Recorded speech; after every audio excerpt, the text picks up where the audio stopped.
Ladies and gentlemen, welcome to the show, Respect the Grind with Stefan Aarnio. This is the show we interview people who achieve mastery and freedom through discipline. We interview entrepreneurs, athletes, authors, artists, real estate investors, anyone who's achieved mastery, and examine what it took to get there. Today on this show, we have a friend of mine, Corrie. Now, he is the big swinging dick. He's the owner of Cardone Canada. He's got the Cardone franchise for Canada. Great story there. And founder of Yesa Academy. Corrie, you big swinging dick, welcome to the show, Respect the Grind. Hey man, what's up, man? How Bro, you doing? I'm on an away game today. Usually, I'm in my studio, in my office, and we're Skyping the guy in or Zooming him in. And today we're like, this is like an away game. I got the Gong here. Yeah. It's your Gong named Gail. That's right. And you're gonna get to bang Gail a few times. We're today. gonna bang. Bang Gail, ladies and gentlemen, first gong of the day right there. I told Corrie that a good show gets like 10 gongs, a not so good show gets like 1 or 2 gongs. We've even had guys on our show who get 0 gongs, a 0 gong show, bro. And then we've even had guys where we interview them and we don't release it because it was pressure's on. Pressure's on. Well, That's right. I'm glad I'm off 0. Yeah, bro. You know what? It's like golf, man. You're on the fairway now. Okay, you're cool. off the tee box. You're on the fairway. All right. Let's keep the game. So, Corrie, for the people at home who don't know you, how did Corrie get started and what he does? Let's hear the story. How'd you end up doing what you do? So I run Cardone Canada, and then I run another company which is called Yesa Academy, which is a sales company where we educate young professionals entering the workplace, teach them actually how to make money. Teach them actually how to be successful, not like what school does. So we do the opposite of what school does. Is we actually get guys to think for themselves, and we actually teach them how to navigate the real world. So I got started in door-to-door sales. To be honest with you, I dropped out of college when I was 19, and started studying successful people, and literally started banging on doors. Okay, well, we're gonna unpack that. Yeah. There's a lot there. Yeah. I want to start talking though, Corrie, about the school system because I think it's really interesting. You and I met by chance. Yeah. I was flying through Vancouver for some reason. I said, "Who do you know in Vancouver?" to my Instagram audience, and somebody said, "You should know Corrie." Yeah. And then I texted you or Instagrammed you, and you're just like, "Hey man," and you don't normally answer your Instagrams because there's a whole bunch of crazy motherfuckers on Instagram. Yeah. Yeah. And then we connected, and I feel like you're my spiritual brother, dude. So this we've had an onset bromance since we met. It has been a bromance. You got to be careful though, because I get people asking me if I'm gay sometimes because the answer is obviously yes. Well, yes, sir. Yes, sir.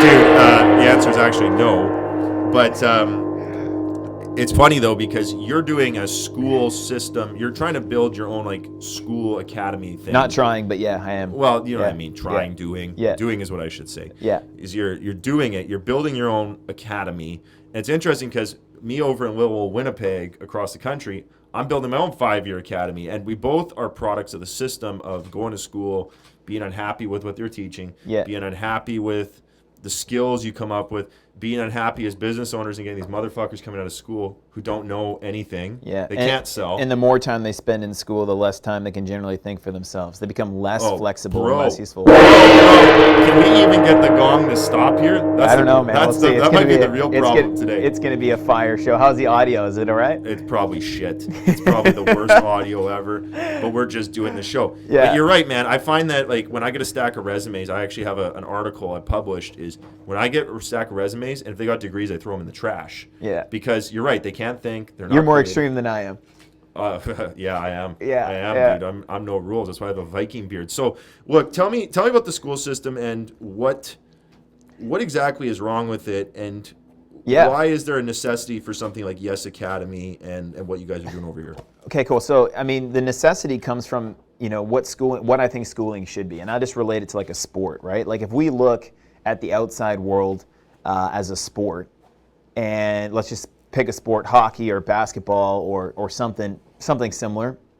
Our schooling system should be preparing people to score and win games. Is that agreeable, right? Like if you go to a hockey camp, they don't take you into a classroom. You don't study the coefficient of friction of ice and the momentum of the puck. Right? Bro, come on. People think we planned this show. They're gonna think that we planned it, but we're just talking. So the coefficient of friction of ice. We're not studying that shit. The trigonometry of the momentum of the puck and the ice. Yeah, exactly. Right. So we're not studying that stuff. We're learning how to skate. you're going to hockey camp, you're learning how to skate, you're studying gameplay material, you're studying the greats, and you're getting into physical condition, you're getting prepared for a real hockey game. Right. But when you go to school, all right, let's look at what they teach you. Like, what's the measuring board? I mean, you give me a couple, and I'll name a couple. What's a couple of measuring sticks for success in the outside world? Well, I think that's a very hard question. Some people would say it's money. That's one. Some people for sure. would say you own a home, middle class dream, a car. Okay. Maybe you have a girlfriend or boyfriend. Relationships. You're married. You have a dog. Yeah. Some kids. Like it's like the. But there's some common denominators. It's like the middle class dream. It's like the 1,100 square foot bungalow. The white picket fence. That's not success. 2 Not dogs. for me anyway. Yeah. Well, I'm talking about the regular average Joes. Sure, For average Joe and Jane. And, I'm from Winnipeg in the meat packing plant where Bob's getting $17 an hour to cut hog bellies open all day. And Mary's a secretary down at the school. Those two people, white picket fence, 1954 bungalow, 2 dogs fucking on the lawn, two Toyota Priuses. In the driveway. Man, you are describing the epitome of average right now. Well, I know it sounds like the pit of despair to me. I would prefer to be like homeless, and at least my life would be exciting, than to be driving a Toyota fucking Prius and living in the middle. Bro, I'm with you on that because I think I always say this in my summers. We're already at 4 gongs, everybody. In case you're counting. Stop counting, dude. Yeah. Stop counting. Like gongs on this show is like orgasms. It's how many orgasms did you have on the show? Sometimes, like we have guys coming here, they're just like it's like just chain. Like Corrie's the BSD, the big swinging dick today. So the Toyota Priuses though, dude, and the rich control and they don't own. So they control things but don't own them. That's right. That way they're not liable. The liable. poor own nothing and get paid by the government. So the game is really good if you're rich. Yeah. If you're really fucking rich, RFR, which is I say. So you want to be RFR, really fucking rich? Yeah. That's a I good like game. that. I'm going to write that down. Yeah. RFR. RFR, man. That's my important. shit. I'm like, you guys want to be RFR? I got this presentation. It's an hour presentation. I'm like, we're going to talk about the technical term of RFR. Okay. I'm like, we're going to talk about RFR. No one knows what RFR is. And then at the end, I'm like, it's really fucking rich. And everyone's like, yeah. so RFR. But you would agree, scoreboard, because you asked me a question I didn't quite finish it. But we're coming back to it. Okay, we're coming back to it. I'm looping around, though. So the rich control and they don't own. The poor just get paid to watch porno and eat Cheetos and drink beer and smoke pot and hang out and they don't have to work. The middle class is where they're getting pinched. It sucks to be middle class. They get squeezed. So tell me about the scoreboard and what you think success is. Yeah. I think it's a little bit subjective, but then it's also objective. It's tough to say. I want to hear your definition. Definition of success is in the dictionary, so that part's objective. So tell me what it is. I haven't read the dictionary. Yeah, so it's the completion, right? The completion or the achievement of a particular aim or purpose. Right. So now this is the fun part is what is that aim, right? Yeah, exactly. So that is up for preference. Right. Okay. Some guys, I want to own a gas station and sell Cheetos at the gas station. That's sure. Cool. I want to have a baby. Great. Sure. I want to make $1 million. Whatever. So teaching somebody would be they actually have the ability to get what they want. That would be a successful individual. So you got to teach them how to negotiate because negotiation. The definition of that, as per Webster's dictionary, is obtaining something through discussion. Right? So being able to obtain a desired result through discussion, that's a negotiation. We don't teach that skill.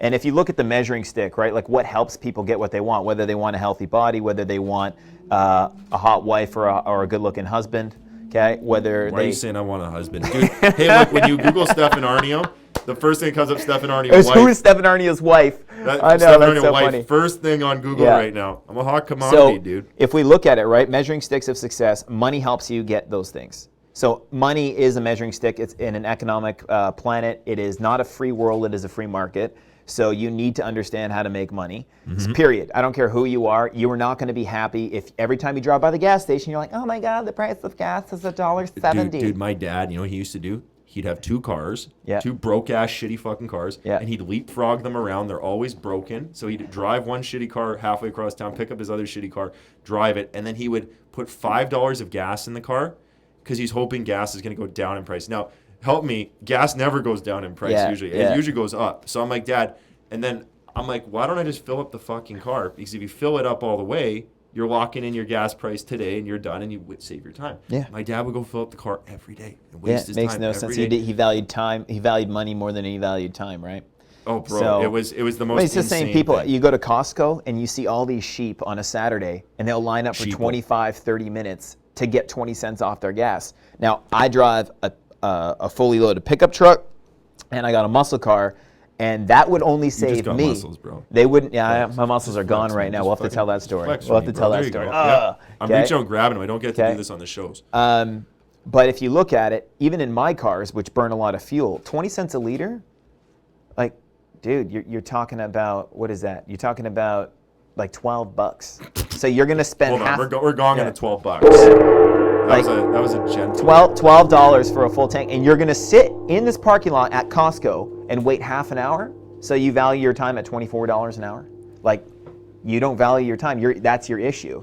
So back to the whole success thing in schooling, right? Like, schooling should prepare people to make money. It should prepare them to understand taxes, right? Especially if the NDP or the friggin' liberals get elected. Okay. I'm just doing some math here while we're talking, because Costco, I think Costco is such an interesting Model. beast. Yeah, well, it's like you go there on a Saturday, everybody's fat. Yeah. Everybody's buying an 18-inch fucking pizza. They got their big ass Hot thing. dogs. Hot dogs. I love the Costco hot dogs, but I don't go to 99-cent Costco. ice cream. Yeah, and so everybody's fat, and everybody's got their big ass shopping cart with a big fucking thing of dog food on the bottom. So you got a bunch of dogs, a bunch of kids. They got the big 2-kilogram cheese. They got 4 liters of mayonnaise, like a huge thing of pickles, and they're going there, and I'm just doing the math on the membership. Someone asked me on my Instagram, does it make sense to have a Costco membership? And I do the math. It's like you got to spend $10,000 a year there, and religiously go $200 a week. You got to spend to go to Costco, and then your time, and then you got to deal with all the soccer moms and the SUVs, and then you put your shit in boxes, and you got to pay with a certain credit card because they don't like the other credit card. That's right. And I'm thinking, who the fuck's got time for this? I don't do that, but I'm looking at it that's a lifestyle. All right, bro. so listen, I have a confession. You love Costco. 2-3 weekends ago, I went to Costco with my girlfriend, and I'm walking around. Sure it wasn't your boyfriend? And I'm like, babe. No, it was my girlfriend. I'm pretty sure anyway. Okay. Yeah, I wouldn't assume her gender though. We are saving that's right, that bro. for There's marriage. 63 genders now. Right? She could be one of the 63 genders. But I was walking around Costco with her, and then I don't know what she was talking about. I'm like, babe, we need to get out of here. If someone sees me here, my reputation could be ruined. So I literally, What's your I was reputation? just kidding, but No Costco? no, I don't hang out in average land. You know, so I mean, there we go. Yeah. Okay, yep. Ooh. So feel I mean, the because G if you on look that, at it, bro? right? I mean, these people trying to navigate the outside world. So if school was hockey camp, these fuckers are coming out of school and they can't skate. Straight up, they're coming out of school and they can't even dribble. If this was if life was a basketball arena, these people can't dribble, they can't get a layup, they can't put a basic free throw in, and we're the only people that praise the education system are the upper middle class and the rich. They say, oh, there's nothing wrong with it. The reason they say that is because their kids are getting taught the real life skills by them.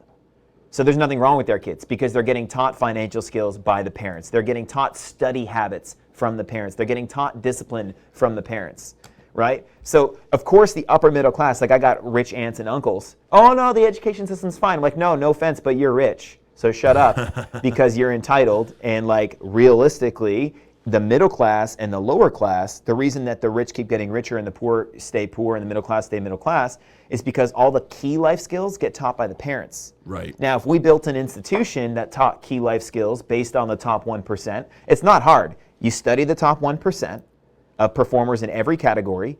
You put together their attitudes, their skill sets, their attributes, their characteristics. You build a curriculum that builds in those skills, and you have an institution that cranks out successful people. Okay, so here's just like hockey camp. Here's the elephant in the room though. Sure. With that, I love what you said. The rich get richer, the poor get poorer, the middle class, they get poor too. Yeah. They do. They do get poorer. Yeah. And the whole system's rigged. Inflation, taxes, working for money. That whole system. I woke up pretty early and realized, my parents, my mom was middle class teacher, lover, but guess what? Buying the mutual funds, trying to own her home, all this middle class bullshit. My dad is technically poor, so I have a poor dad, middle class mom. And I watched what they did, and then they're like, hey, go to school, get a job, get the degree. And I'm like, what are you talking about, Mom? You're fucked. What are you talking about, Dad? You're fucked. I love you guys. Yeah. But as far as, actually living my dream of what I want. I said I want to be rich. I want to be famous. I want to do cool shit. You know, I want to be able to travel. I want to be able, like, I've been on the road for a week. I went to LA, went to Saskatoon, went to Vancouver, just because I can do that. Yeah. But, you know, the middle class, I got to wait for my vacation time. And then they go on the road. They got to go get groceries. They don't have time. freedom. They don't have freedom at all. Right? Dude, and that's, so here's a question I want to ask you. So power, I was reading about power the other day. And when someone's in power, their prerogative to keep power is to change nothing. Yeah, because we were talking about this. Right. So we were talking about this when you were talking about how the social construct and the political constructs that are set up to keep things as they are. Right. So, and that's what's interesting is, you know, if you, and I was reading, I think it was the Lucifer Principle. It was either the Lucifer Principle or by Howard Bloom, or it was, you got to read that one. Howard's coming on my show.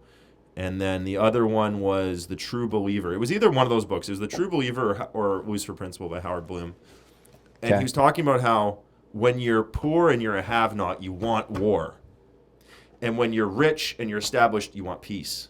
Okay. And one man's peace is another man's war. So, like, for example, you know, if you're poor and you're one of those guys on East Hastings down there who's homeless in the zombie apocalypse, like those guys are those are bodies without spirits attached now. Yeah, you're right. Those guys that's are what drugs do the to bottom you. of the bottom. Yeah. Those guys, and like let's say a couple cuts up from that, those guys want a displacement of power. They want war. They want chaos. Anarchy. Yeah, they want that because that gives them a chance to go up. And only idiots vote for anarchy.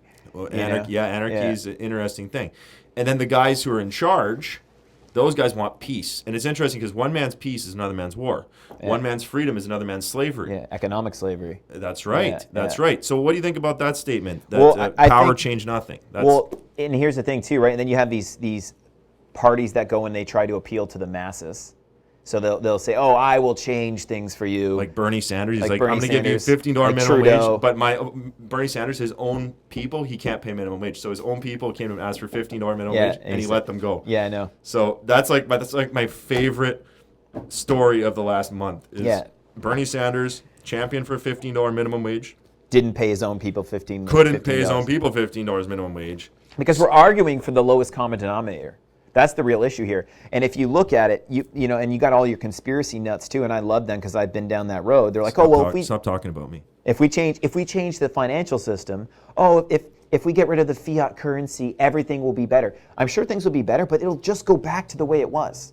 Because JFK tried to change it, Abe Lincoln, Andrew Jackson, all these guys in history tried to restore the dollar back to the people. Right. But it always ends back up. In the power always ends up in the hands of a few because they are, as an individual, they are more trained, they are more skilled, they know how to negotiate, they know how to operate their own mind. So it's not wealth redistribution that we need education redistribution, we need skill redistribution, we need mindset redistribution. If you just redistribute wealth, all that's going to happen is the smart people are going to figure out ways to get the wealth again, and the broke-ass people and the people who are not in control of themselves and who do not have discipline will end up giving up that money again, and they'll give up that power again because they just want to be comfortable. And that whole cycle will continue. So you can't vote for a party because they say they're going to redistribute wealth and they're going to tax the wealthy. Dude, you can only tax the wealthy so much until they leave. And then when they leave, guess what they take with them? Yeah, they the take jobs. Everything. And if this province, if this BC, this socialist province we live in gets any friggin' worse, like, I'll pack up and leave. I'll take my $4 million company with me to another province. Come to Manitoba, bro. Yeah. Communist Manitoba. Yeah, that'd be tough for me. But dude, you're right. You're right, though, because they take the value with them. And, like, you know, in the city of Winnipeg, where I live, it's communist Winnipeg. They just fired 6 building inspectors. I had such a hard time with the government there. And they've been running up some of my projects just to, like, $250,000, like, over budget. Just construction. Just running me up.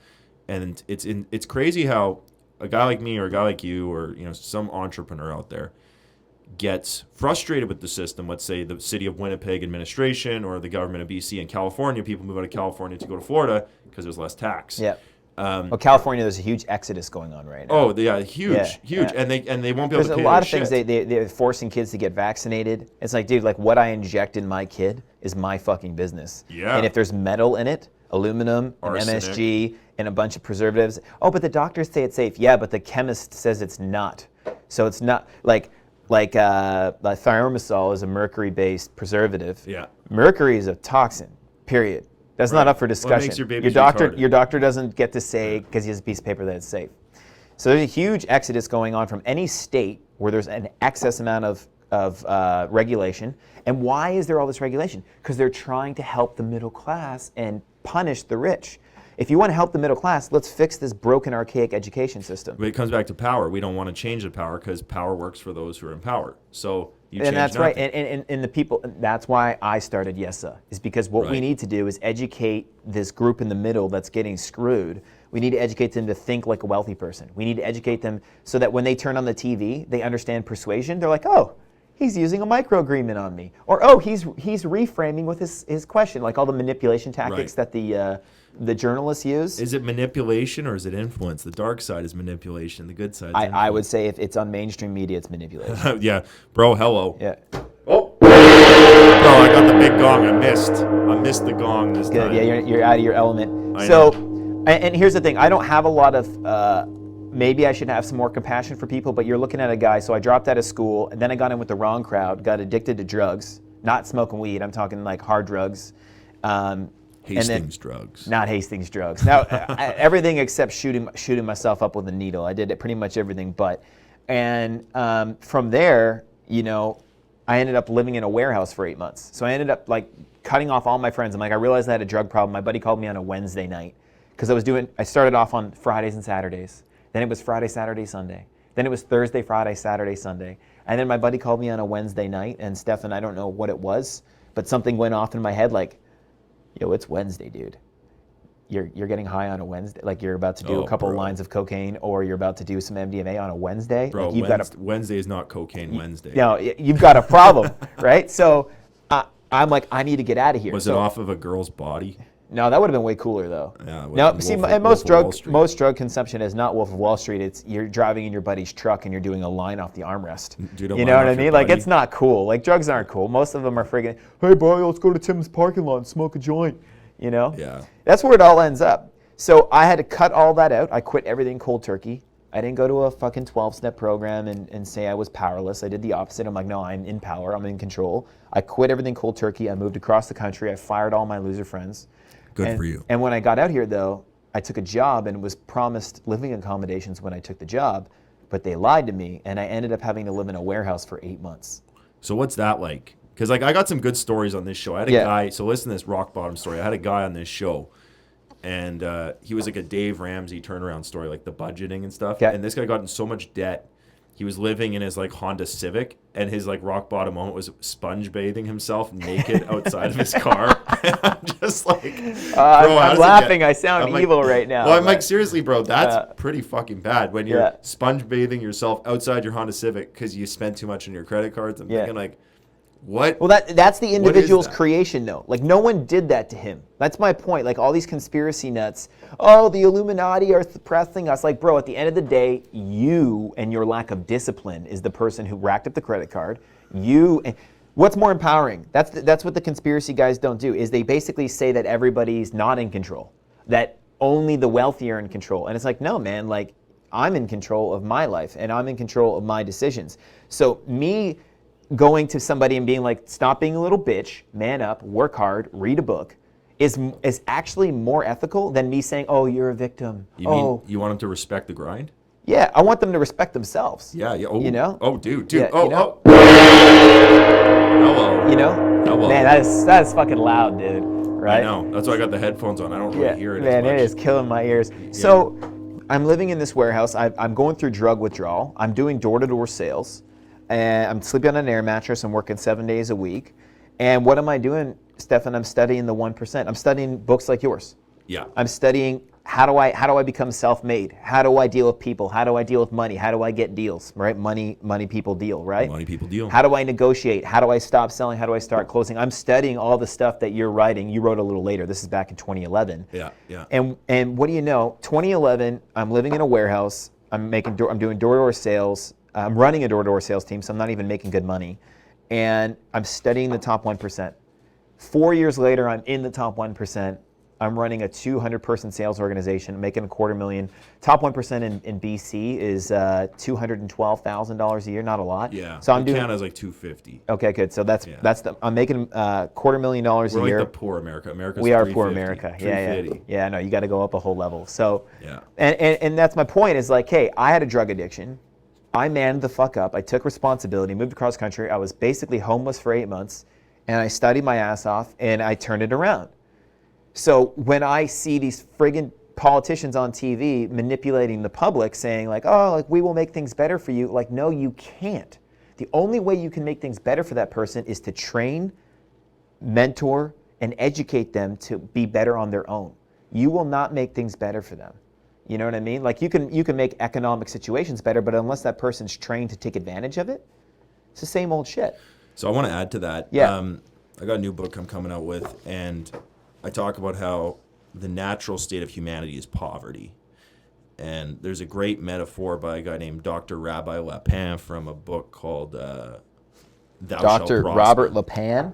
Lapin, like Okay. kind of like a rabbit. Okay. Rabbi. Okay. He's a rabbi. And it's called Thou Shalt Prosper. And he talks about how when a plane crashes, some people go to the ruins of the plane. It's burned and charred, and they start picking through the burned bodies and stuff to figure out what made this plane crash. They get the black box. They're trying to figure out what made the plane crash. And he said the answer is nothing. The plane returned to its natural state. And in the same vein, what makes a person have poverty? And he said nothing. It's the natural state of humanity. So poverty is the natural state of humanity. When you add training, when you add education, when you add ethics, all these things to a human, he becomes prosperous. He becomes greater than just a man. Yes, exactly. Right. And man is the only animal on the entire earth that can produce more than he consumes. A horse can't do it, an ox can't do it, a fox can't do it. No animal can. Yeah, they live hand to mouth. Exactly. They literally live hand to mouth, right? And that's the animal. So, what are the things that lift the human animal from poverty as his natural state to wealth? Is it truly just training? Is it education? What do you think it is? I got a shirt. I say "Get Religion" on my. I got a shirt that says "Get Religion." Yeah, I think it's recognizing that you have a connection to something bigger than just this material universe. Like, where do your ideas come from? Like, I'm building this business, this entire business, and my company in Ontario, and the business I built with Leadcore. I saw the ideas. They poured into my mind from somewhere. Like, I wasn't actively creating that in my mind. Literally, images were pouring into my mind. I'm like, oh, that's a great idea. That's great. And I started writing all this shit down. I'm like, all right, I'm going to figure out a plan to make all this stuff happen. So that's a connection to something else. And there's 11, even if you're an atheist, if you're an idiot and you're an atheist, you even know that there's 11 different dimensions. Right? I think that's what they say now. That's in physics. In physics, they say there's 11 dimensions. So you can call another dimension, you could call that a spiritual dimension, right? It's and as human beings, I think we have connection, intuition, awareness, prediction. We have a connection to this other dimension of knowledge, and that's where our ideas come from. So I think that man is more than just an animal. I think he's a being made up of both this universe, this material world we're living in, and then some other spiritual connection. And he's got access to both. And he pulls data from this other dimension into this world and creates on it. I know that sounds pretty fucking deep, but like, ideas pour into your head. Think about it. This table was an idea. This cup was an idea. Your book was an idea. Poured into your mind. You used your body to manufacture it or lead other people to manufacture it. And then you took your idea and you made it real. Right? So that's what the whole planet is. Every fucking thing in this room started as a thought. And for the people listening, your phone started as someone's thought, right? A huge team of people's thoughts. All those cars out there, right? The fence, the houses, all of those things started as thoughts. Man have a connection to this other realm where they pull thoughts in and then they act on it. And then if they don't act on it, they're a fucking dreamer. I visualize. You will say I'm a dreamer. Yeah, right? And they don't act on it and they become nothing. Or they smoke a lot of weed and they get high on the ideas. And they don't actually do anything. I found the idea because I found the idea. You don't believe how many people come to me now. And it's probably the same for you. I've got sales teams, right? So I've got 50 people in Ontario. I've got 12 people here. And these guys know that I build sales teams. So they come to me like, I have a great idea. Well, if it's so fucking good, why don't you execute on it? Right. So for me, what separates man from being just an animal is like taking that stream of consciousness that pours into your mind, the genius, and actually getting trained on being an architect, getting trained on being an engineer. And you have to learn how to manufacture those ideas in physical universe, which means you have to learn how to communicate. Because in order to manufacture things, you need a team. Like, we can't even do this podcast without a team. We've got 1, 2, 3 people behind the cameras. Oh, bro, right? and then the editors. There's gonna be so many more edits, and you got 2 channels here, bro. You got someone trying to call you on the phone. Oh, you fuck. got so many different things here, and especially behind the scenes, which I think it's really interesting. Like, I'm in the real estate training business, and then I also have a real estate portfolio, and I think it's so interesting. I had a guy call me the other day, and he's a buddy of mine out in Windsor, and he says to me, he just bought himself a motherfucking Lamborghini, okay? And I don't know if do you know which one it is? Huracan, Aventador, it's Murcielago? I'm the guy. It's a white car, blue car, bro, you're red killing car. me, man. That's It's how white. I am. I don't. Yeah, well, you got to spend some more time with me, man. Dude, I know you got the money. We got to get you a tour. I don't know. No. We're gonna go for a ride in a Hellcat. Bro, I by got way. the shittiest today, car, man. Today, Stefan doesn't love cars yet because he's never been. Have you been in a fucking really hot ass car and gone really fast? Yeah, it just doesn't. It doesn't do your turn me thing. on. That doesn't Bro, tickle I got you? other things that turn me on, but it's not cars. Okay, so, fair enough. Look, so we can do those things later. my too. buddy buys a Lamborghini, or he rents it. I don't know if he's renting it or buying it. I think it's dumb to buy a Lamborghini, Yeah. so he Maybe probably he's leasing it. He's probably leasing it, is my Yep. guess. But good for him. He's got this Lamborghini, and he says to me, so this guy's a real estate wholesaler. So he's tying up buildings for cheap and trying to sell them for cheap. So it's buy low, sell low. It's like shorting stock. So he's a wholesaler. And he says to me, he's like, dude, are you like, he calls me about social media. He wants to grow his account. He's like 4,000 followers or something. And I have 120. So he said, man, you want to grow your account? He's like, are you making, he's always like probing me for free shit, free information. I said, he's like, dude, are you doing any like real business, or are you just doing all that like coaching information? I'm like, bro, by the way, information, coaching, and data, I think is 10x more difficult than a tangible commodity business. Way harder, man. Way harder. This business here is a $4 million business, and all it sells is education. Super hard to do. And it's incredibly hard to do because you deal with people's lack of belief in themselves. Yes. You don't even just deal with the lack of belief in the product. It's like, okay, great. So you got to get them to a point where, first of all, the product is intangible. It's like air. And second of all, it's like, okay, great. Even if you overcome their lack of belief in the product, then you have to overcome their lack of belief that they can actually stick to it and make it work. You got to go to their house and put their socks and shoes on for them. Yeah. And yeah, dude, it actually it's this tangible real versus not real. And he says, "Oh, you do any real business?" And I was like, I almost got offended by it because I was like, maybe you sure he didn't mean like, you know, you don't have, like, you have a brick and mortar business. You've got a mansion, a coaching mansion, you have an office, you've got a sales team. I got a fucking warehouse. Yeah. I got $100,000 of inventory in my fucking warehouse. Yeah. I've got multi-million dollar maybe that's what he portfolio. meant. I don't know. Well, this is the real estate. This is like a real estate culture thing. Like, people think, oh, Buddy just flips houses and he flips 30 houses a year. Some of my students do, and I've done. And they go, that's a real business because you can drive up to it and touch the bricks and the sticks. But then when it goes into tech, like I went more into tech, like education, because going back to the city of Winnipeg, fuck you, city of Winnipeg, fuck you. I am going online because fuck you guys and your fucking permits.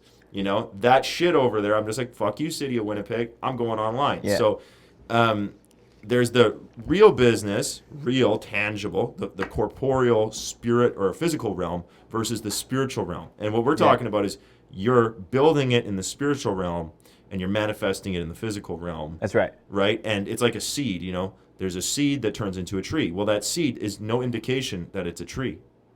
Right? It's just a seed. It's a little speck of something. There's some kind of energetic signature in that There's seed. There's DNA in that seed. That tells that seed to become a fucking apple tree. Exactly. You know? So how do you explain that? And the funny thing is like, how do you explain that? Because that, you could say, is metaphysical, beyond physical, because all you have is a seed. Of course. Right? And this is interesting. So I went on a 40-day water fast in the jungle.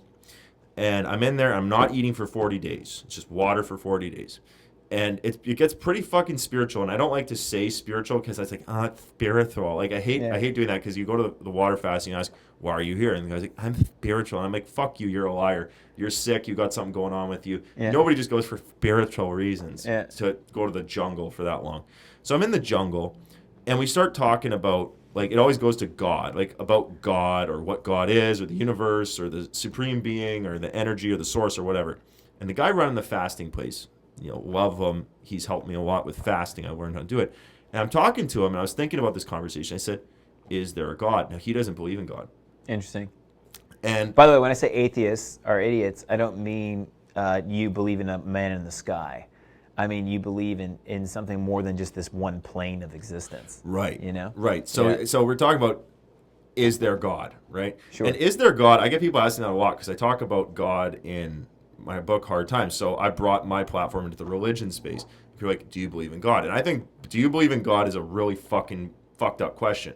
Because on one side, there's the pious person, and pious means prideful. Okay. The person who's going to be like, I do believe in God, and I go to church every Sunday, and they'll say that while they're stabbing you in the back. Yeah. Like, there's that kind of person. Yeah. There's lots of those.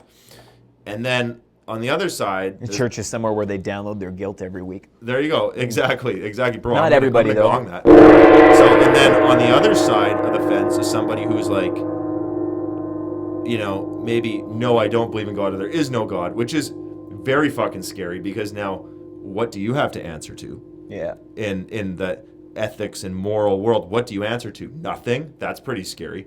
And then there's, you know, like, I think there's people who say, I don't know. So we're talking to a guy at the fasting center, and he runs it. And he's been running this thing his whole life, and he's fasted 3,000 people, 4,000 people. I say to him, look, is there such thing as a God? And he said, I don't think there is. And I said to him, well, look, this book here, who wrote this book? Well, look, there's a name on it. It says Stefan Aarnio. There's an author. Okay, so an author for the book. Somebody wrote the data in the book. He goes, yeah. I said, well, Maybe you channeled the book. I don't know. Yeah, I do channel my books. Yeah. So then I said, everything I read, I channel, man. You got it. Know. Like Dan and I. So Dan, the cameraman, we were filming me in this room like a few days ago. Yeah. And it, like, I was just riffing, dude. Like, it was just coming out of me, and I wasn't thinking. you're in flow, bro. I like, what do you call that? That's not a connection to that's something. flow. That That's wasn't flow. a connection. Like, in this data, I watched the videos, and like, everyone gets high on their own supply. But I watch these videos. I showed them to a few people. I'm like, they're like, yo, that's some fucking good video. Yeah, dude, your video was good. know? I saw it Yeah, the other day. yeah. Now, this book, I say, So did this you book write has it? an author, Yeah. right? I say, Stefan Aarnio. somebody, a sentient being, wrote this. Okay, great. And then I looked at him and I said, your DNA is a code. Who wrote your DNA? And that's where he like snapped. The guy just snapped because it was checkmate. Like, who did write your fucking DNA? He goes, my mom and dad did. And I said, well, who wrote their DNA? He's like, well, that DNA came from their ancestors. And then you carry it all the way in before you and then know I'm it, like, we're well, a who bunch was of the bacteria. first? Well, so at the beginning, who wrote that DNA? And then he's like, I have to go, I have to leave. And like, it was checkmate, because guess what? Somebody wrote that spiritual data, that intangible data. Might not have been in this physical realm. That's when people have an issue with understanding, right? So like these ideas, for example, like I look at Stefan like, okay, you've got this receiver or this guy who's being operated, this unit who's being operated in this physical realm, but maybe you are actually operating your body from another dimension. Your Kinda awareness. like the Matrix. Sure, right? So you're operating yourself right now, right? And if you look at it, like, that's where all your ideas come from. That's where all your genius comes from. That's where all your books come from. That's where all your The other realm or this physical other realm. I agree with right? you, dude. So then, like, isn't that Yeah. maybe also where life came from in the first place? But and what is people- life? And man can't create life. We don't know how to create life. This is what I say in my book. I say, look, we don't know how to create life. We can clone. We can take something like a carrot and splice it into another carrot. We can take a lamb and clone a lamb, but we can't create a brand new life form. Like, we don't know how to do that. And when we do figure that out, will we be like gods and kill ourselves? That's a whole nother discussion. That's a deep ass discussion right there. Because I thought we were going to talk about sales, and now No, we're fuck now we're sales. talking. We're Fuck into sales. some theology here. Well, dude, this Yeah. is the real stuff right here. It's interesting. I was walking through the airport though, and I was thinking, you got the spiritual realm where you exist as a spirit, and then that operates a mind, which is just a track of pictures. Yep. And then the pictures operate emotions, which is like, you know, triggers and actions in the body, and then you see the flesh. That's right. And so it's the spirit. That was pretty good. Spirit goes to the mind. The mind goes to the emotions in the body, Yeah. and then the last thing you see is the body. People are always interested in the Lamborghini. They're interested in the swank office. Yeah. They're interested in, you know, the beautiful body or whatever, but they don't look into what is Themselves. the thing that causes that. Yeah. Or and themselves. that's what I'm interested in is how do I have complete mastery over this? If you really want to know what success is for me, success is complete self-mastery. see a picture in my mind and be like, boom, I'm gonna create that. I can put together the relationships, the mechanisms, the systems, and everything to create what I want. Right. If I have complete mastery of this, I can create. I am a god. If I have complete control of me, complete control, I can follow through on all my habits that I want to create. I can discipline myself. I can stick to everything I say I'm going to do. Then I'm in control of me. Then I can go out and create what I want. I can build a company. I can influence people. I can stick to my guns. I can be persistent. And for me, that's success, right? And we're not teaching that. We don't. Where's the school should be? All right. How do you control yourself? How do you build a habit? How do you put in discipline on yourself? How do you pull yourself out of a mental funk? How do you not go into a mental funk in the first place? This is education. I was gonna say those two things for sales. Yeah. I think that's like the two biggest killers. If this you're guy in a right mental here, funk, or you're coming out of one. Which guy? This guy right here, Ryan, behind the camera. Ryan. There. Okay. Yeah, Ryan, handsome. no disrespect to Ryan, did not come here with a fucking gift of the gab or a silver tongue. Not this like, oh, I'm a fucking swaggery sales guy. Handsome, it's fucking hard work, discipline, and training. This guy's in control of himself. That's good. Okay? He doesn't drink. He doesn't smoke dope. He doesn't have to reach for a sugary drink to make himself feel better in the middle of the day. Okay? Love it. Right? So he's in control of himself. And look, your first 10K month ever this month? Bro, I'm gonna gong him for 10K a month. Yeah. And you know what? 10K a month. Yeah. That's where you start being a player. Yeah. Like you are now on the board. You're on the map now. But without this whole, oh, he's the natural born salesman. Ryan's not a fucking natural born salesman. No disrespect. Okay? Well, this guy got there by being in control of himself. Showing up on Saturdays, showing up on Sunday nights. It is Saturday, by the way. It is Saturday. We got here at 8:30 the fucking morning. Yeah. I think I got here at 7. You got here before I did. I started walking around. Yeah. That's right, dude. But that's the thing, you know? You're like, dude, it's coming on Saturday. You're like 8:30. My first thought was like, fuck, that's early.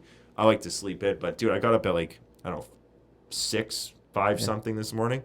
And I was like, okay, we're going in. Ryan's here. I got to respect Ryan. He's here coming to the office at 8:30 in the morning on Saturday. Yeah. Nella's here.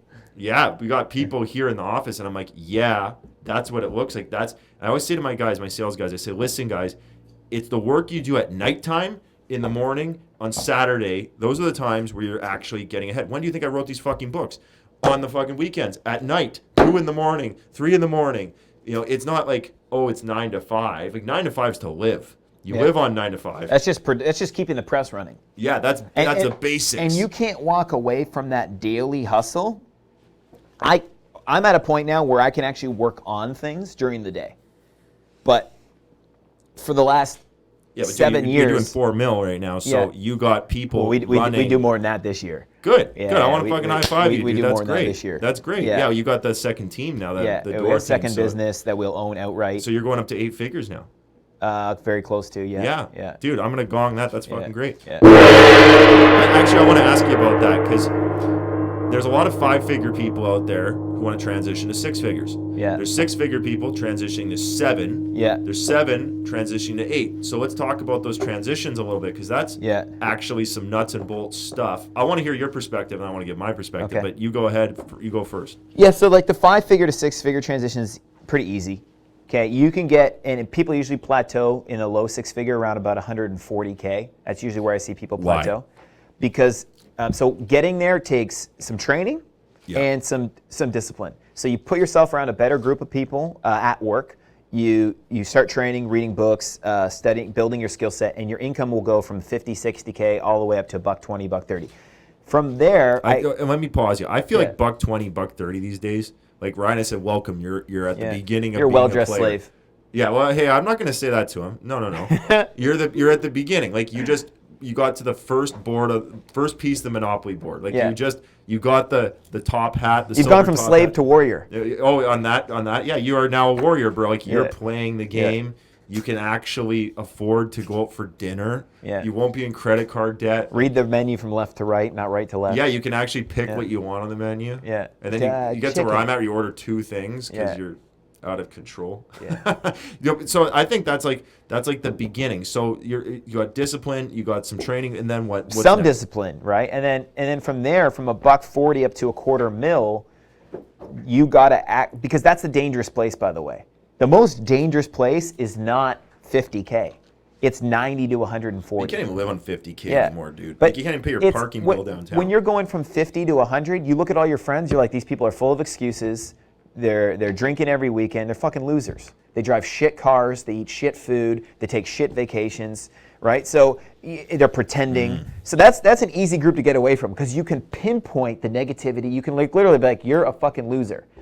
When Yeah, you get to you're a fat slob. 135, 140K, the next group of people, it's harder to point out where the issue is because they accept more responsibility. You know, they have a better life. Things are more comfortable. When you got all the shit you want, you got your house, Yeah. you got your car, you got your vacations. And you in can BC, get a decently Vancouver, hot girlfriend, it's all good. Vancouver, $140 doesn't quite do that yet.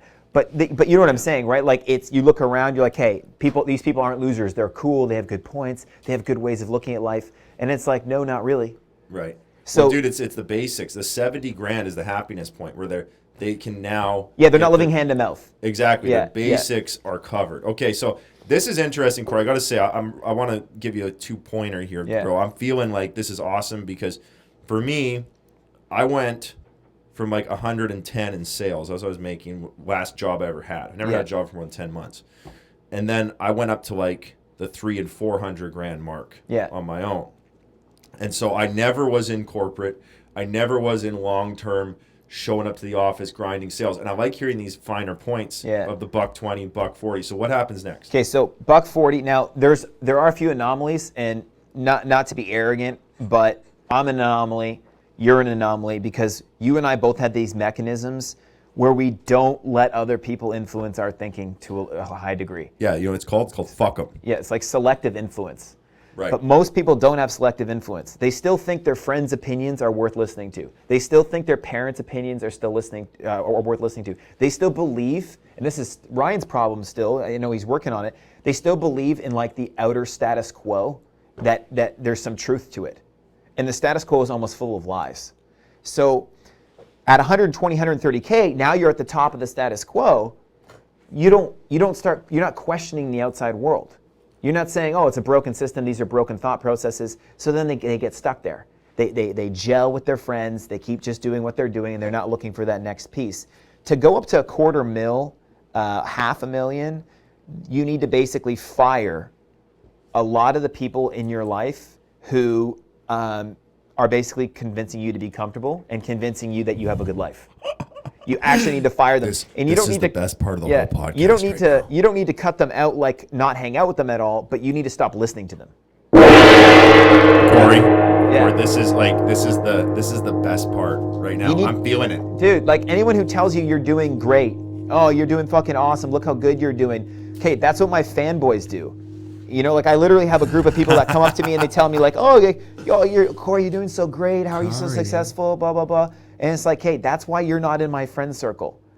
Right. Because my friends aren't. They're licking your boots. They're boot lickers. Like you and I talk. We talk about, all right, how are we growing our business? What deal do I have on the? You watched as I was negotiating this deal for the deal out east. You're like, what are you doing? How's that deal going? What's going on with it? Like we're talking about the next step. We're talking about how to get to the next level. I'm telling you, like, bro, I'm still shit at.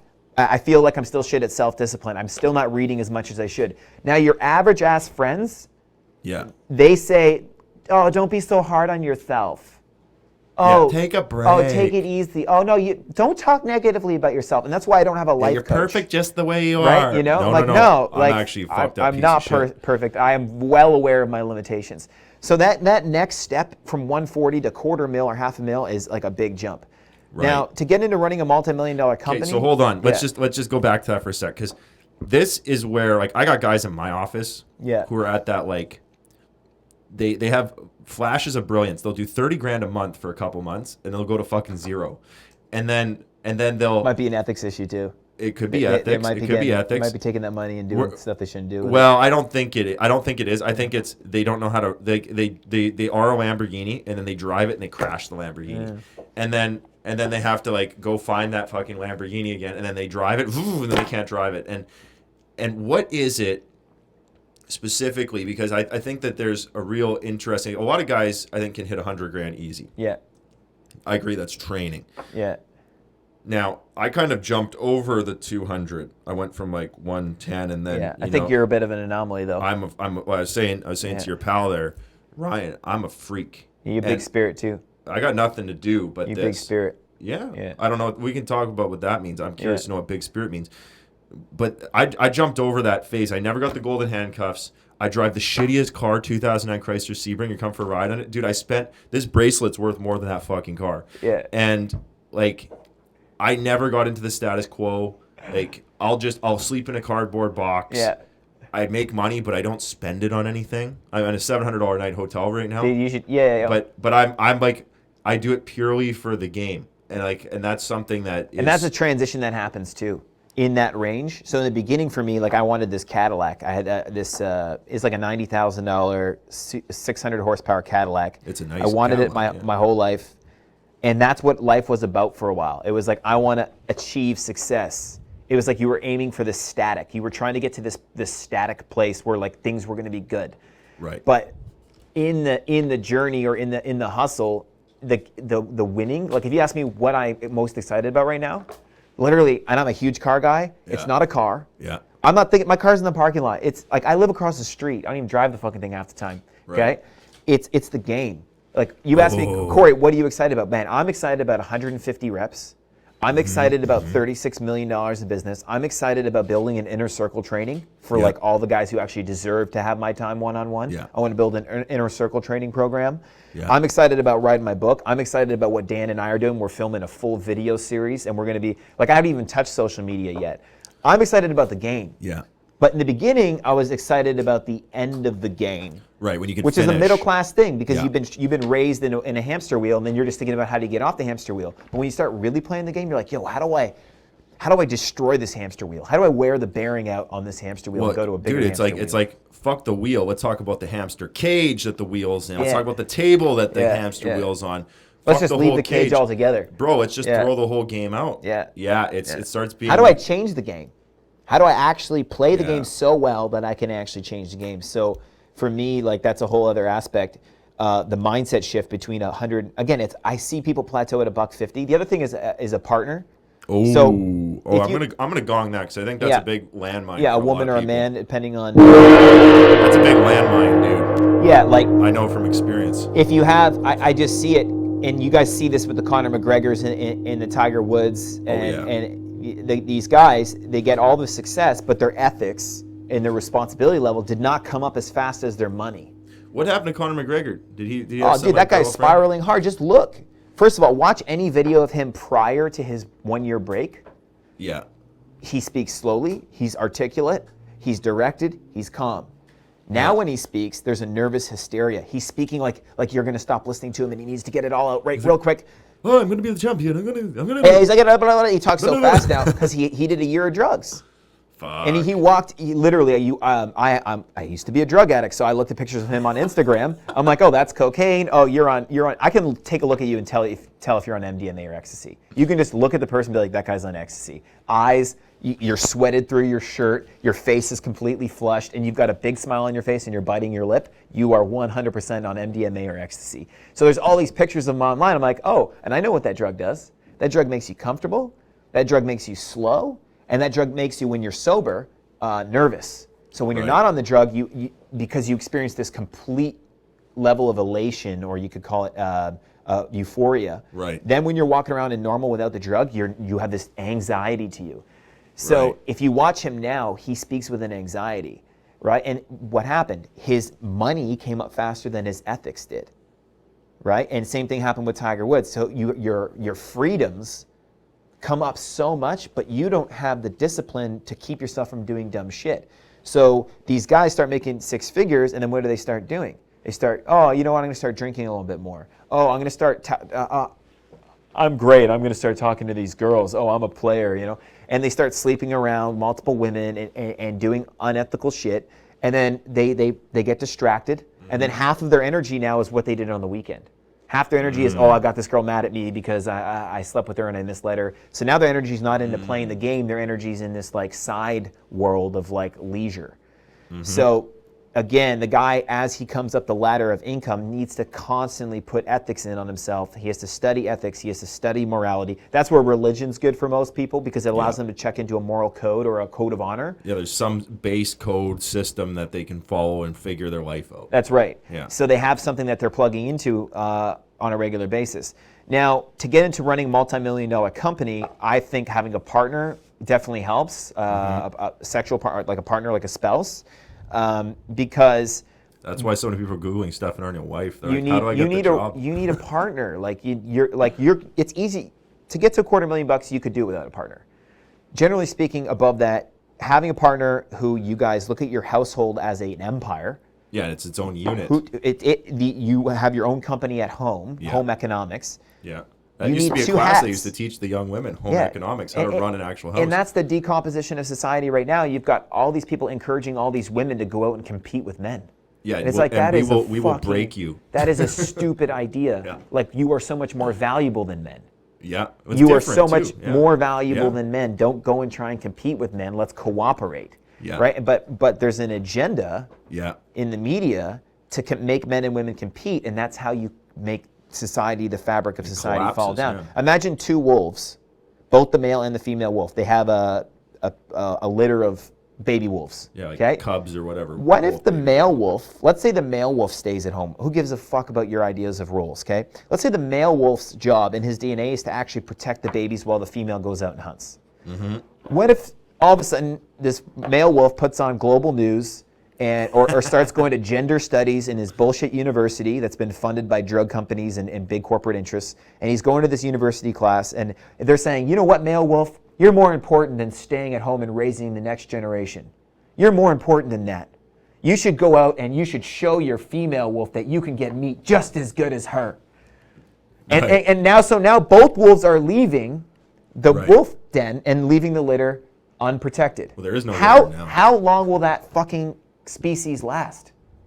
It will get obliterated. A bear will come by, an animal, a critter, a vulture will come by and take those little baby wolves. Yeah. And guess what? Where's the future of that species? It's fucking gone.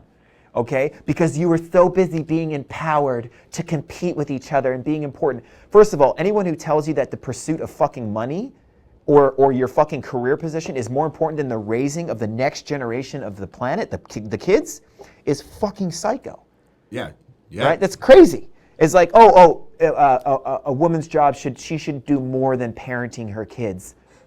What the fuck are you talking about? That is the most important job. Yeah, what are you going to do otherwise? Yeah. What is more important than that? Yeah. The real issue is your man is a fucking pussy. Okay? Send him over to hard times. Yeah. The real issue is your man is a fucking pussy who stopped learning when he got out of school. He stopped studying, he stopped getting better, and he started making excuses about how he doesn't make enough money, and that's why his woman needs to go to work. My woman's done working. I'm 29 years old. Why? Because I never said, I'm good enough now. Yeah. No. Yeah. I said to my girl, I'm like, we get to 300K, you can stop working. This year I'll make 300K. Baby, you're stop working. You're going to start getting your body super healthy because you're going to start cranking out some babies soon. You know what I mean? Damn. So for real, like, the real issue is the men aren't real men anymore. Yeah. They don't know. They get out of college. Well, they the have men this were raised entitlement. by women, so they didn't even have a dad to follow. Like this thing's crazy. like it's a downward spiral. You know. So that's my whole thing. I go on a little tangent there, but for real, like, if you really look at it, this all ties back into getting up to that, being a millionaire, running $1 million company, making hundreds of thousands of dollars. You need a partner, and you guys both need to set your rules. You can both work in the beginning, but long term, like Megan was making 70, 80 grand. Okay, not this year, last year. She's only working part-time this year. Right. Okay, but she was making 70, 80 grand a year, and we're both waking up in the morning, and we're both gone. Then we both come home at the end of the day. We were spending $3,000, $4,000 on restaurants. Oh, geez, yeah. We were spending money on having, we still do, people come and clean the house, fold the laundry, buy the groceries, etc. But it's like, okay, now that my woman's at home, guess what? My restaurant bill went down $3,000, $4,000. That's like what most women make anyways. They make $3,000. So it's like, hey, great, and guess what? And now she knows more when she's not working. Guess what? She gets to work on her own passion projects. She gets to build her own little side hustle. And guess what? The household is better. I come home to a real home. We actually have more of a relationship. We have better sex. Like everything is better because my woman's not beat up by the marketplace. Right? My woman is not. Bro, that's big right there. Right? Men and women are different. Fuck, this thing stopped. Right? Men and women are different. Right? And my relationship with my woman is always better when she's taking care of herself and she's not being manipulated by some corporate asshole or whatever. Some bullshit at work. Right? So she's in better shape. Guess what? When she's in better shape, I come to work, I make more money. So not only do our expenses go down when she's only working, she's working part-time, doing her own passion thing now. I come home, my woman's in a great mood. Fucking, it's a really nice household, a nice that feminine energy. A man needs to come home to a feminine energy. I come home to the feminine energy. I get recharged. I get rejuvenated. I come back in. I fucking slap Ryan around. Get these guys performing. We close some deals. We make more money. Holy Nobody's doing this shit. So people have no idea what's going on in society right now. Corey. They have no idea. And this is what we need to educate people on, man. This is what people need to understand is like there's a way for things to work and there's a way for things not to work. And there's an agenda right now to dumb down the population and make men and women compete and break down the family unit. And my job with YESA is to teach people, men and women, by the way, not just men, men and women, teach them how to create a life. Right. Because schools are not teaching people how to create life. They're teaching people how to conform and how to fit themselves into a fucking box. Dude, I love it, man. You know, what you were saying there is just nature. It's just nature. It's wolves, it's eagles and chickens and that's just nature. And, you know, to go with nature, I've been studying this for a while because I wrote Hard Times and I never thought I'd write a gender fucking studies book. Okay. It is the best fucking gender studies book I've ever read. Right, I'm writing a gender studies book. I'm like, what the fuck am I doing writing a gender studies book? But now I'm doing a whole series of Hard Times. Hard Times 1 is about the men gender study, and I'm doing the women one. It's so interesting what you're saying because it is nature, and in like the nature of humanity, I've looked at it, there is 0 Navy SEALs. So out of 2,500 men, there's 0 female Navy SEALs because women, they just can't do it. Yeah. Our skeleton is designed, it's so much stronger. Our muscles, fast twitch muscle fiber, all that stuff. We're designed for killing other men. Yeah. And women are designed for looking after babies. So if you take like a baby looker after and you take a man killer and you put those two things together, imagine what's going to happen. Yeah. Or the other thing that's interesting is like the NBA. LeBron James makes $120 million. The top WNBA makes $70 grand. So it's like a wife at home is worth $80 grand. So she should quit her job as an NBA player or WNBA and go be LeBron's wife and make his cookies and fold his bed and make his life good. And she can have half the 120 million. She could get 60 million. And he'll do better though. And he'll probably because I don't want to say that I'm like saying women have to relegate themselves to being like a fucking cook. We're talking about building an empire. We're talking about being the manager. She's the manager. It's talking about literally the woman actually manages the man. Oh. Right? The woman actually manages the man. She keeps his ego in check. Look at these folded arms over here. We got the lady in the studio. She's got folded arms. Okay. Oh, what's this? Hang loose? No, she's cool shit. Okay, so I'm not talking about relegating yourself to being a fucking glorified nanny. I'm saying like you manage the household. Your man comes home because you have all of your faculty. You're like, hey, great. You know what? Like, maybe you should look at cutting that guy out of your business. Maybe you should look at cutting that person out of your life. Maybe this group shouldn't even be around. Coach too. Right? Your woman has so much more intuition, so much more insight than you do. There is a spiritual gift that women have that men just can't tap into. Intuition, right? A prediction ability that they're way more insightful than men are. So if you want to throw her into the marketplace and allow some other company to take advantage of that insight and make money off of it. They don't even use the insight though. They put her at the front desk. She answers the phone. Yeah. She does some like meaningless work. And dude, like I really like. I've been running an office now for 10 years, and I find it so interesting with men and women that the women gravitate towards the support roles. Sure. So with people roles specifically. Yeah, just like general support. It could be bookkeeping. It could be. HR, nursing is a supporting role. Yeah, any like supporting something. So they gravitate to these support roles, and they're generally low paid and lower skilled, as in they're not specialists. And then the men, I find, gravitate towards the riskier, more dangerous, high skilled jobs. So you can look at forestry, ice crab fishing, ice road trucking, crazy negotiators, crazy straight commission sales. Straight commission outbound sales. I've been running those companies for a decade. 90% men. Right. And then there's some crazy, fucked up, psycho women that go in there with the men. Or some like very, very well put together women that are doing it for a period of time. Right. Well, they're trying to find a man sometimes or whatever. But I met some fucking like great women that way who come in, but their goal is to like go in, make it their bitch, because they're like gifted.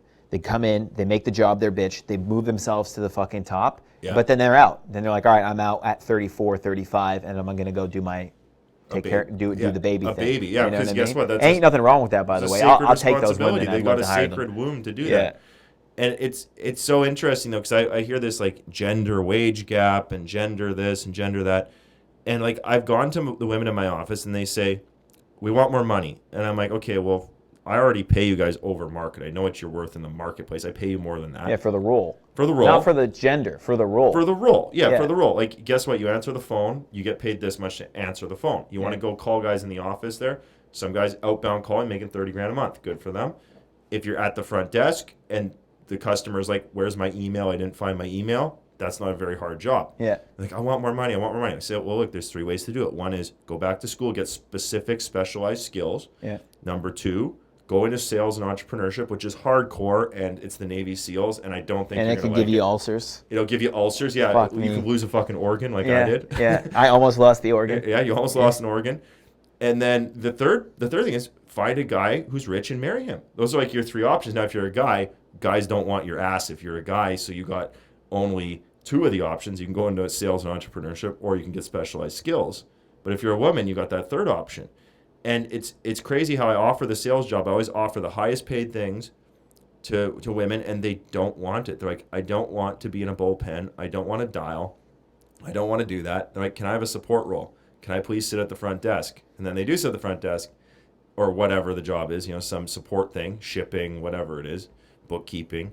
And then like, I want more. And I'm like, well, guess what? No problem. Time to get married. Yeah. Okay. Yeah. Fair enough. Because they didn't want to do the hard thing. For me, it's like, whether you're a man or a woman, doesn't make a fucking difference to me. Yeah, I don't care either. I'm a results guy. If you want the results, it's just, do you do the same job? If you want to make more money, you do a better job. Don't care if you're a man or a woman. It's not even a discussion. Right. Don't care what your religion is. Don't care. Like, if you come in and produce a result in an ethical, stable way, I don't care I don't care who you are or what your sex is or whatever, but I think that society is trying to convince, again, the whole thing is just to create argument. Because if people are fighting amongst first they created arguments amongst countries, then they create arguments amongst socioeconomic groups, my class, wealthy class, the rich versus the middle class, the 1% versus the 99. Then they create, if they can't create, chaos and confusion that way, then they'll pit you against each other via gender. Right. Well, these are just worst one. And I study manipulation and I study sales and persuasion, and I can see it happening on a regular basis. And the only way to fix this that I've seen is not by voting in a conservative government, is not by the guy on the right, the guy on the left. It's literally educating people correctly. It's literally educating them on how to produce for themselves. It's literally educating them on how do you create income and how do you actually have mastery over yourself. If you can teach people that, a lot of the power imbalance will equalize. Dude, I think that's incredible, and that's our responsibility, Stefan. Your responsibility too, dude. Like we have a responsibility to disseminate success, to share success with people, so that they can have it too. Because I don't want to be on a planet where I'm driving, like right now, I'm driving a $100,000 car, and then I pull up, and everyone else has got these shitty little cars. Well, dude, I drove through the zombie apocalypse yesterday on Hastings. Dude, Hastings is crazy. It was scary. I was actually scared. I was like, if I stop at this red light, I'm going to be swarmed by drug I put my windows up when I drive through that area, man. Well, bro, I'm from Winnipeg, murder capital of Canada, and we have like dead bodies. Is Winnipeg the murder capital of Canada? We're hardcore. Like I thought it would be Surrey. I thought it would be Surrey. Dead people in them, dude. You don't live in Surrey, do you? No. Okay, good. I'm just. Oh, Surrey's I feel like we don't want to cast some shade, but like. Okay, Winnipeg's the murder capital. I'm from the murder capital, and if you come to when you come to Winnipeg, we'll go downtown Winnipeg and see in the the guys Sebring? In the Sebring, bro. Can we rent a Suburban or something safer? Start. Yeah. Stops at a red light, doesn't start, and we're like you go downtown and there's like dudes who are on so much. I don't know if it's paint they're huffing or gas or it's like it's not even drugs. It's like something else. Yeah, chemical. Yeah, some chemical shit. lying on the ground, like you go skiing and you fall down. They call it a yard sale, where all your limbs are spread out and all your shit's everywhere. That's the yard sale. And you got a homeless yard sale guy lying on the ground, huffing gas or some crazy shit, flew in from the reserves, and people are knifing each other to death. Like, they don't have guns, but they have knives. So it's like, and they got like shanks. They got bars on the windows and boarded up everything. And like, people burn your fucking house down there. Like, I've had 2 houses burned down there, and it's just like, you look at that and you're like, holy shit, man, this is crazy. And the difference between that and, the humans with civilization, I think it's education, what you said. But I'm also finding more and more, it's what you said earlier about the religion and the moral code and the ethical code. Yeah. That has to come in. Yeah. Because... Well, that's part of education. Yeah. Because, again, the only thing, you're like, well, isn't that the parents' job? Listen, if the parents never had it... Well, the parents are fucked. They can't give it. They're like, Corrie, but it's not the job of the schools to teach this stuff. Only wealthy people say that, by the way. Only generally entitled ass rich white people say that shit. Right. The people with money say money doesn't matter. It's the parents' job. Well, listen, both parents are at work. Yeah. So, you know. Dude, it's like Hillary Clinton. She's one of the richest white ladies, and she tells the poor black ladies, well, she's a white lady who's rich, and she says, she has a family. I wouldn't classify her as a lady, but you can continue. Well, yeah, fair enough. Let me finish. So Hillary Clinton's a rich white lady who's married to her husband and has kids. Okay, we all agree. Yeah. She tells the poor black woman who's trying to make it in life to divorce her husband, abort her babies, and do all the shit that she doesn't do. Meanwhile, Bill, he'll cheat on her, he'll do whatever, and she stays married, and she has her babies. Now think about that. They tell the poor women to be a feminist, divorce your husband, and kill your babies. And what do the rich white women do? The opposite. So don't do as I say, do as I do. Do what they do. Hillary's probably also at the church on Sunday, and she's hanging out, and she's putting money in the basket, and she knows how to play the game. She's burying guilt there for sure. She's playing the game, dude. She's playing the game. Hey, I want to ask you one thing. Yeah, go ahead. Okay, if you had to change the education system, if you had to fix it, what would you do? I overthrow the government. I want to say I'd just throw the whole thing in the trash. Okay, what would you teach people on? Okay, so here's the first thing I'd do. I'm a Montessori baby. Do you know Montessori? Yeah. Okay, so I'm a Montessori baby. Someone DM'd me that they said, hey, man, do you know Montessori? I'm like, I'm a Montessori baby, so Montessori's good. Yeah. And Montessori... That's probably why you can read and write so well. That book you just read the Ups and Downs book you were telling me about, you killed that book in a day. That book took me a week. Yeah, well, I think it's a gift. It's a gift. My mother encouraged reading, and I'm a musician too, so I have a brain that's wired for music. I think it's wired for language, even though I don't know any other languages. And I've also studied the shit out of English. Okay. But Montessori, what I like about what they do is they open up the school, and all the kids go to whatever the fuck they want to do. If you want to go pour water at the water table, you do that as long as you want. And like my cousin Chris, he's like 30 now, he's married. When he was a little baby, my dad was like, he'd drop us off at Montessori, and Chris, the little baby Chris, went over to the water table every fucking day and poured water. He would just pour water at the water table every day. This kid's now a hydro engineer. That's interesting. And it's like this kid, they let him do whatever the fuck he wants.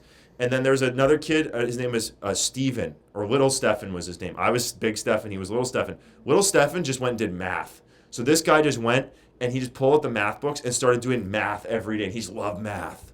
And then there was some other kid who'd like play the air piano because like he just loved piano, right? And my mom's like, why don't you be like Michael? He loves piano. I fucking hated piano, but I played it for 11 years. And then there was, every kid had like some shit they could do. Then you could go play with the gerbils or the guinea pigs, or you could go play like number munchers or whatever. And it was just like, World of Warcraft. You could go do whatever you wanted. Okay. So you would create a safe, that's at a young age, you create a safe environment. Yeah. And you give them all these different avenues of learning. Yeah. And then you let them pick the avenue that speaks to them and their learning type. And then what I would do is I copy Finland, where there's no subjects but there's projects. So it's like, okay, like what I do with my students, they have to learn to flip a house. Well, guess what? When you have to flip a house, you got to learn sales, negotiation, marketing. You got to learn all these different things to get the project done. So you have a project, and I'd say, okay, little Jenny or little Susan or little Mikey or whoever it is, I'd say, here's your project. And they pick their own project, and they got to make their own thing and do their own project, because the world is project-based. Sorry, Oh you damn, wanna turn that off? we get some feedback. all So good. so there's real projects in the real world, and the real world is a project. You have to teach them management somehow so they can manage those projects. But what would you do? Well, I think the project thing's awesome because you're teaching them how to get to a result. So And the subjects that go into it. I wouldn't be like, let's go Yeah. to physics class and drill on physics Yeah, forever. I'd be like, no, let's do the project. and I mean the whole idea of subject studies is like you're testing their ability to regurgitate information. Whereas if you're doing a project study, the test is basically can they carry out a result, right? Right. So that's actually really good. I didn't even think about that from a modality That's of learning. That's what Finland does. And Yeah. they went from the worst. I always joke with my dad, he's from Finland, Finno-Swede. Yeah. And my dad, not super good at school. Okay, I think he has a learning disability, legit. It's undiagnosed. Yeah. And my dad, I always say, yeah, Finland, the best education system in the world. But in the 50s when my dad was there, it was literally the worst education in the world. So they had the worst system. And then in the 1950s, it was the worst in the world. And today they're the best in the world. And they took all subjects away and went project-based. That's very interesting. Yeah. Yeah, I didn't even think with that. That's awesome. I think, and we'll wrap this up soon because I gotta take a piss. Yeah, I'm okay. holding You it, got to so- piss? Dude, Yeah. we do the rapid-fire questions then. Yeah. You want to do rapid fire? We're doing rapid fire. Okay, Okay. Corey, here we go. Rapid fire questions. If you can go back to the beginning, give yourself a piece of advice, what would you say to yourself? 15-year-old Corey, 15. 15-year-old Corey, I would tell 15-year-old Corey to only listen to 1%ers and literally get advice from nobody else. Wow, you hear the chi in that gong? Yeah. Okay, I'm just saying shit. Okay, Yeah. top 3 books that changed your life. Napoleon Hill's The Law of Success in 15 Lessons, which is a 1926 unabridged edition, The phone book. not doctored. It's the phone book. Okay, so that one, and then I would say, honestly, probably Sell or Be Sold because it reminded me to always be playing the game. Like even if I'm at a restaurant, I'm talking to a barista, like I'm always selling and learning how to agree. I think that's a book that really gave me the fundamentals for selling. And then the last one would be Dianetics, which is like the mental health, undoctored, not influenced by the pharmaceutical industry, a book based on how do I improve my mental health, how do I get rid of my triggers, how do I get rid of my reactionary That's what habits. it is, triggers, man. Yeah, because in sales, like the stuff that you can say to me that will not trigger me, the amount of emotional flatness and control I have now is insane, and it's thanks to that book and the technology in that book. Yeah. So that would be my third book, would be Dianetics, because it's basically mental health that's not been infiltrated by the pharmaceutical industry. Yeah, dude, I think it's incredible, and it's so interesting. Like I saw Donald Trump Jr. put out a new book called Triggered, and it says like "Triggered" on the front, and it's like red and fiery. And I thought, bro, like if people could just get rid of their triggers. The more offendable somebody is, the less mental health they have. Just very, very responsibly. Bro. So you want to look at this I'm offended culture. Basically what we've done with the I'm offended culture is we've given a microphone to a bunch of people that don't have emotional discipline. And they're insane. They're actually insane. It's a level of insanity. Think about it. Mental health is stability, emotional stability. So this whole I'm offended culture, we are just literally giving a voice to all these people who do not have control over their emotions and aren't accepting responsibility for their own feelings. They're saying, oh, you made me feel that way. Oh, you did this to me. So anyway, that'd be that one. So what's the next question? I love you, man. Okay, one more. What is the one thing that young people need to succeed these days? They need to learn how to negotiate. Period. Read this fucking book. Where is it? Bro, I thought you were gonna say they need to respect the grind. Corey, it's been a pleasure, bro. How can people get in touch with Corey if they want to know more? Well, the cool thing is we're doing this podcast before my website and everything is really launched, but it's yesa.ca. Follow me on Instagram, Corrie, Corrie, Elief, Elieff. Follow me on Facebook, Instagram, and those are the places to do it right now. Bro, it's been incredible. Respect the grind, Corey. My man. Pleasure, man. Dude, spirit brother.